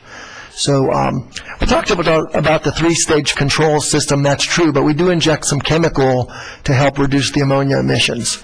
So we have daily, to sum it up then, we have H2S daily with a handheld device, ROC daily with a handheld device, and then pH continuously. So we call those surrogate parameters. They're not the real precise reference method.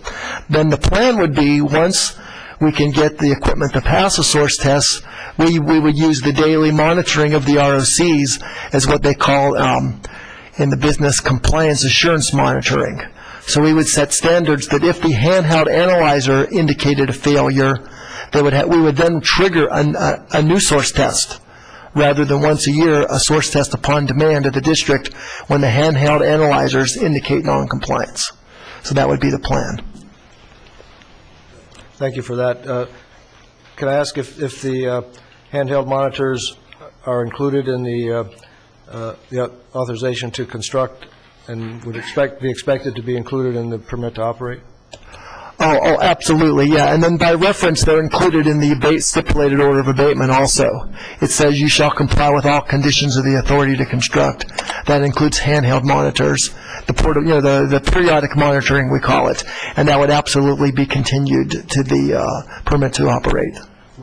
Would you also be able to comment on the scope of the operation of the rotary dryers in terms of whether they're operating at full capacity and both of them are operating during a source test?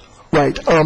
In this case, the rotary dryers are a batch process. You kind of load them up, you run them, you turn them off, you dump them out. So what happens is the two never run at the same time. It's back and forth. So because of that, there's 2 dryers and 1 control device. So the constant is the control device. So essentially, you wouldn't expect emissions to be very different from one rotary dryer to the next. So we test the emission control device once a year with one of the dryers running, but the daily monitoring would look for day-to-day compliance. Thank you. Are there any other board member questions? If not, I'll close the testimony. I would like to hear a little bit from the district with regard to the issues raised with regard to the odors that they are smelling. And the feeling that I get is the nose may be a very much more sensitive detection device than any of the equipment that you have. But do you have any idea about whether the odor would be more likely to be coming from the facility that we're looking at right here, dealing with the biosolids, or with the landfill itself? Okay, I've got a little paper I prepared called The Odor Sources at the Landfill. So the landfill itself can be a cause of odor because trash decomposes. And then when the trash decomposes, you generate landfill gas. And landfill gas has sulfur, various ROCs, methane, and then most of the gas is captured and destroyed by the flare. However, you still might have fugitive emissions if you're not capturing the landfill gases. Another source of odors could be the wet biosolids storage. We heard that described today. Another source of odor could be the biosolids dryer stack, and that's the subject of our stipulated order of abatement tonight. Another source of odor could be the dried biosolids. After the biosolids are dried, they're stored near the control system. Another source of odor at the landfill can be, we heard testimony that when the dryers weren't working, the wet biosolids are disposed of in the landfill. That can be another source of odors at the landfill. And then last but not least, once the biosolids are dried, they're also disposed of in the landfill also. There are options to maybe sell them as fertilizer or to sell them as fuel, but right now a lot of the dried biosolids are going to the landfill also. Right now we're focusing on the stack. Once we get the stack in compliance, we think the stack won't be a source of odors. But, however, we are working with them daily, and since almost day one, we think we're focusing more on the dried biosolids now. According to the EPA, dried biosolids theoretically don't smell, but that's obviously not the case here. From having the source of the biosolids, are constantly changing. We mentioned 5 different ones. So you kind of got to get used to processing them, figure out what biosolids are coming from where, what level to dry them to, and things like that.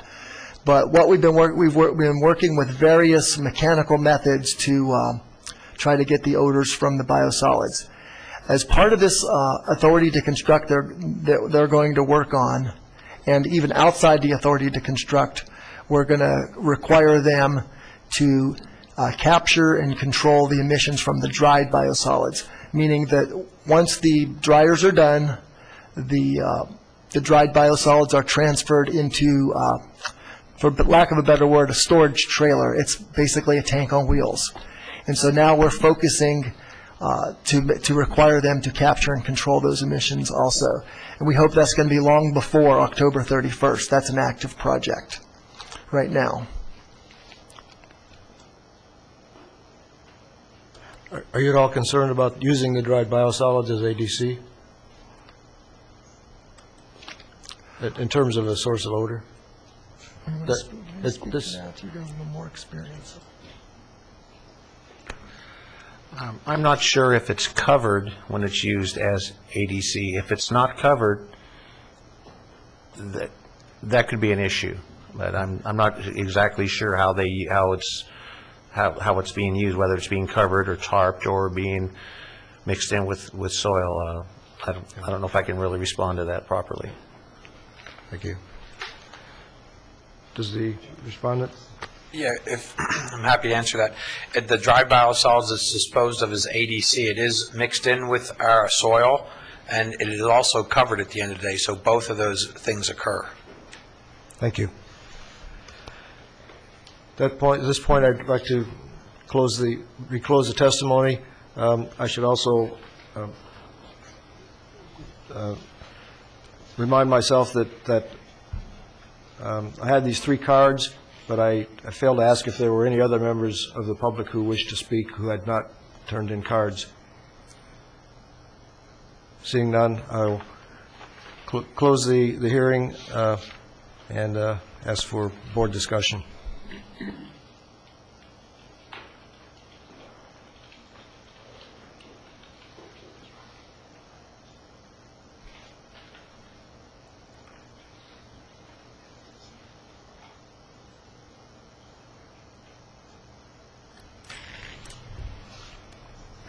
Mr. Murphy? Go ahead, Mr. Stubblefield. I'm not sure, this is kind of a question. I'm not sure that this is I think this was our response to public comments last time as well, that this is necessarily the appropriate body to, I hear these complaints, but is there some appropriate agency that receives complaints about odors that might merely be a nuisance, which in itself is legitimate, even if they're not a health hazard, or they might in fact be also a health hazard? And I'm not hearing that here. I mean, I know what we're dealing with here. We're dealing with regulated criteria, pollutants that are emitted, but what about the odors? I mean, I'd like to hear the district perhaps tell public people who come and comment on a situation. I realize the landfill is kind of a little bit different than the kind of petitions that we usually hear, but it seems there must be some agency in the county that does respond to these kind of issues to help sort it out. Because I'm trying to separate this from the issue of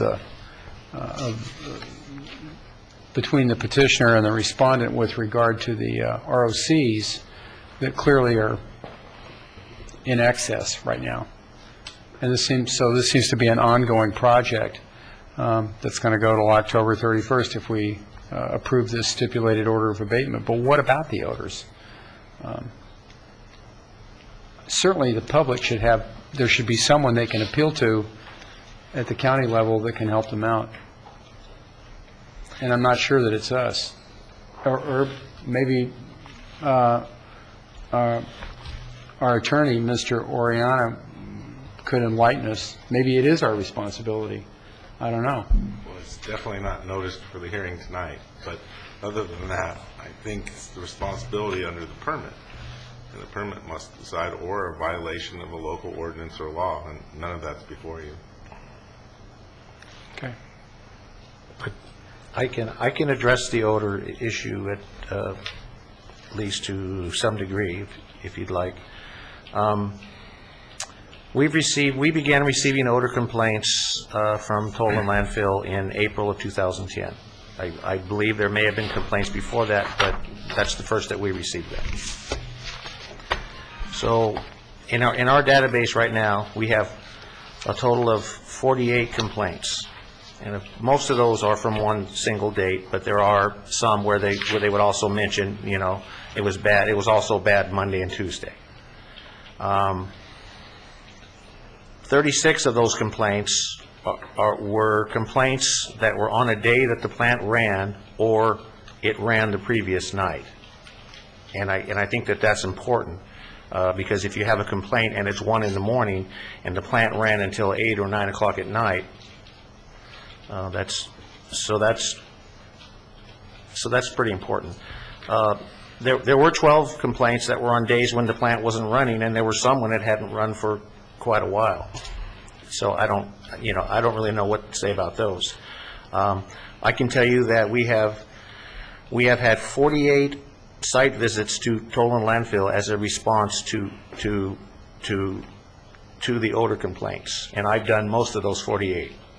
I've been on call personally 24/7 since April 13th, 2011, and at this point I don't see any end in sight to that. Part of the problem that we've had, and that's the reason why I'm on call now, is that when you have a complaint at 1 in the morning and you don't receive it until 8 or 9 o'clock the next day, it doesn't do you a whole lot of good to go out there. You know, I mean, that's something that we've done, but you really need to be out there when it's happening, and that's why I'm on call. And I've been called a few times to go out there. And up until last Wednesday and Thursday, I had never been able to verify odors from the biosolids plant off of the property line. And I can tell you, I've been to the plant more than a dozen times on the property while it's been running, and it stinks. It's the dried biosolids are very, very stinky. But up to this point, that's been the problem. I've been out there at 5 in the morning. I've been out there at 11 o'clock at night. And finally, last Wednesday, I was out there and I was able to smell smells from the biosolids plant.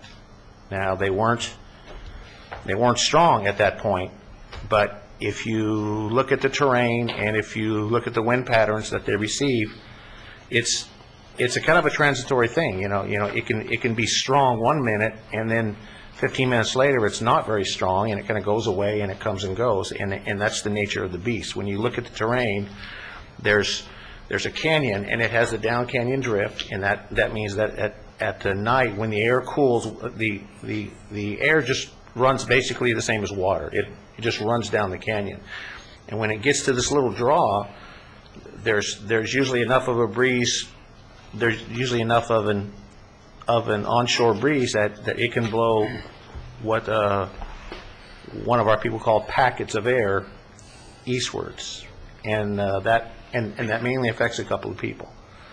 And so anyway, when I was out there Wednesday, I was able to smell this on a couple of, actually about 3 different locations on the property. This is a pretty large piece of property, so it's it isn't just a little city lot. I'm not sure the acreage, but it's probably a quarter mile from the gate to the house, so it's a big property.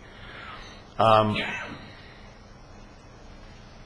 the problem is that even if I smell it and we have one person complaining, that doesn't rise to the level of a public nuisance. And that's the problem that I've had. I mean, finally we have been able to verify the fact that we have odors that are out there, and based on what I smell, if it's a lot worse than that, personally, I don't blame people for being upset. I'm not sure how to fix this problem, to be honest with you. I think if we control the dried biosolids, that's going to help a lot.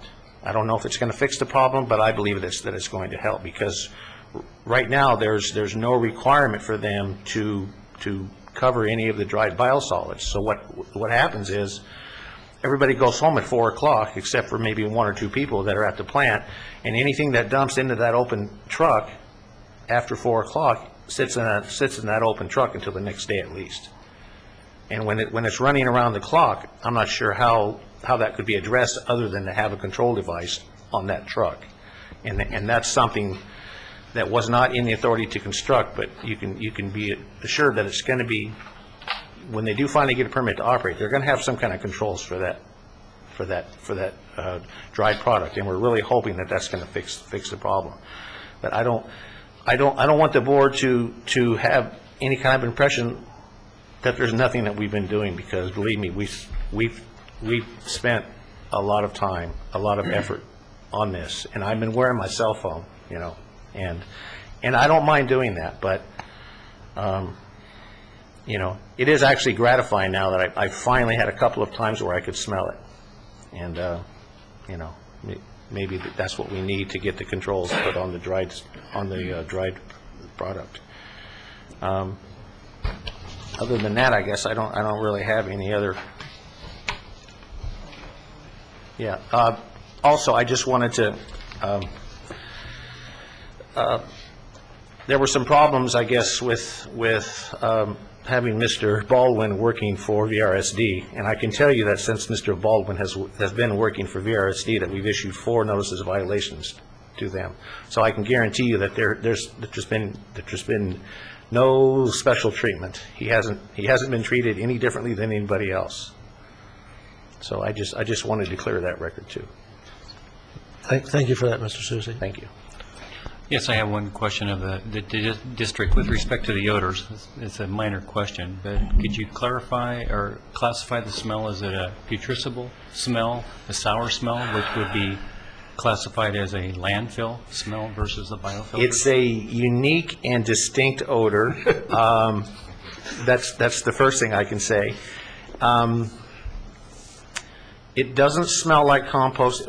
It's like a cross between coffee roasting and composting, but not exactly that either. It's very, very hard to characterize the odor. It's a kind of an acrid, sharp odor, but sometimes even a little sweet smelling, and but not sweet in a good way. It's very, very hard to try to describe that, but I've been at the plant when it's been running a number of times, and I can tell you that I leave the plant and I go home and it's in my clothes, and it's not a pleasant odor.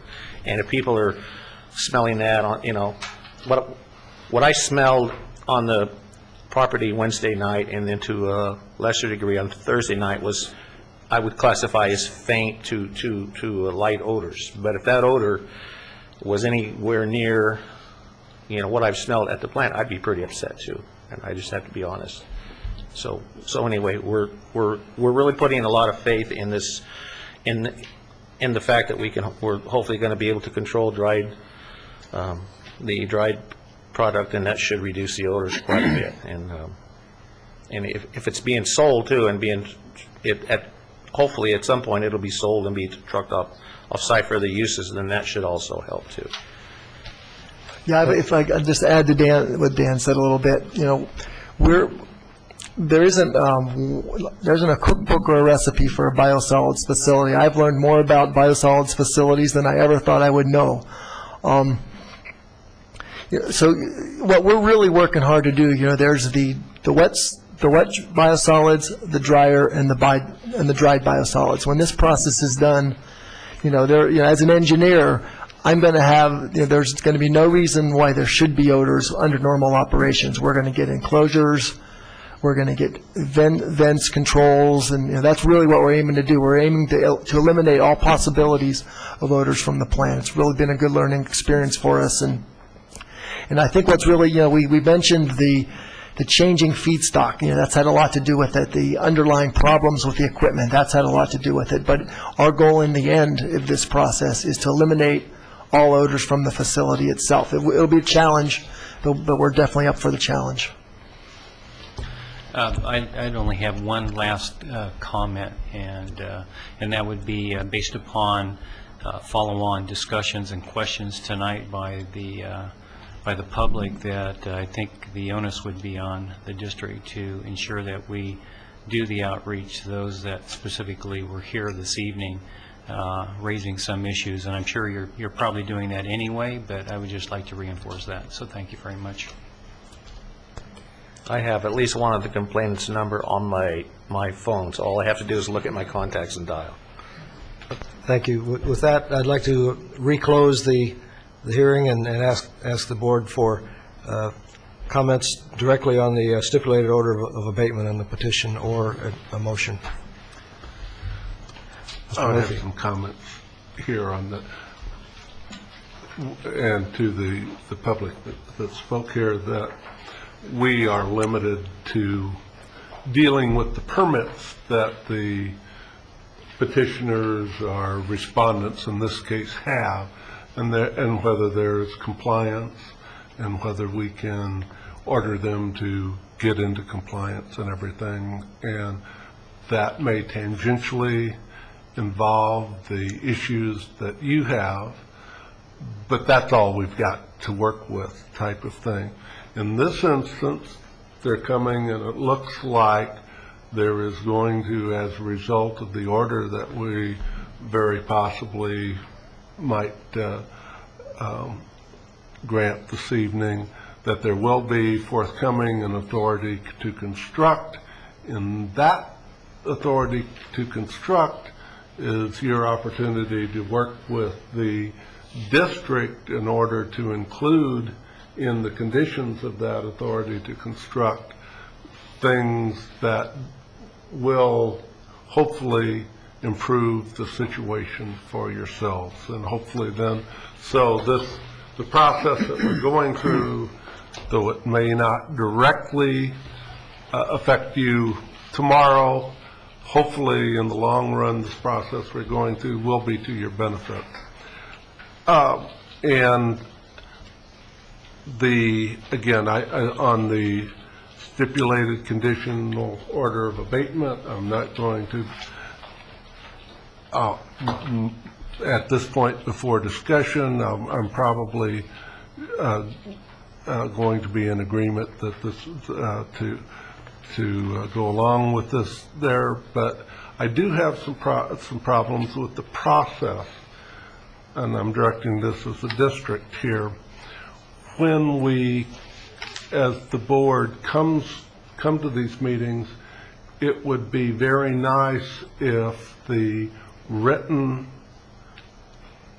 material that we got from the district, because you do lay out these things and it's very complete, and I do appreciate the detail that you go into, but I wish you would at least think about giving us what the big picture is, what's going on in here. It took a while before we were able to figure out, hey, what we've got here is a biological filter that has been erratically working, and we're here today because we want to replace that with a thermal oxidizer. That wasn't apparent from the materials that we read prior to coming into this meeting, and it's something that you could have provided us with, that overall big picture.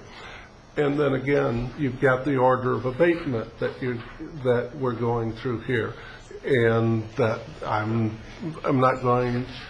We could discuss that further, etc., as to whether this is one of the options that you could have in how you address this, and the order of abatement, very well may be the best, but at least give us your rationale of, we're coming here on this order of abatement, and we think this is the best way to do it, because if we did it through a variance, da-da-da-da-da, and if we do it through order of abatement, it's better because da-da-da.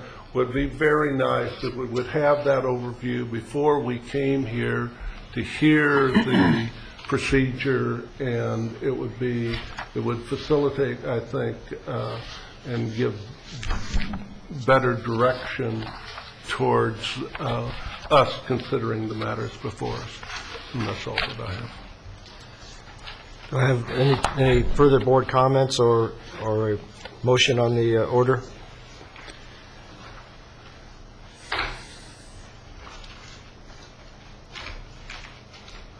I'll move to adopt the conditional order of abatement. We have a motion. Is there a second? I'll second that as long as it's a stipulated conditional order of abatement against the Ventura County Regional Sanitation District.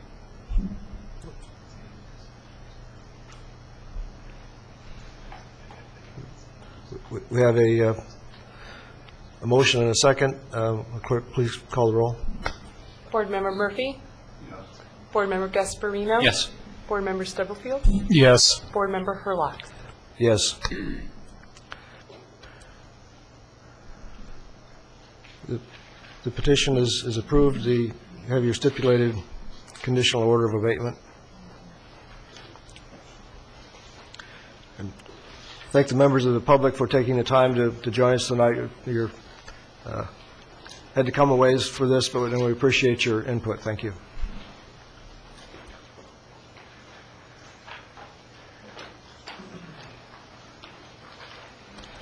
The meeting is adjourned.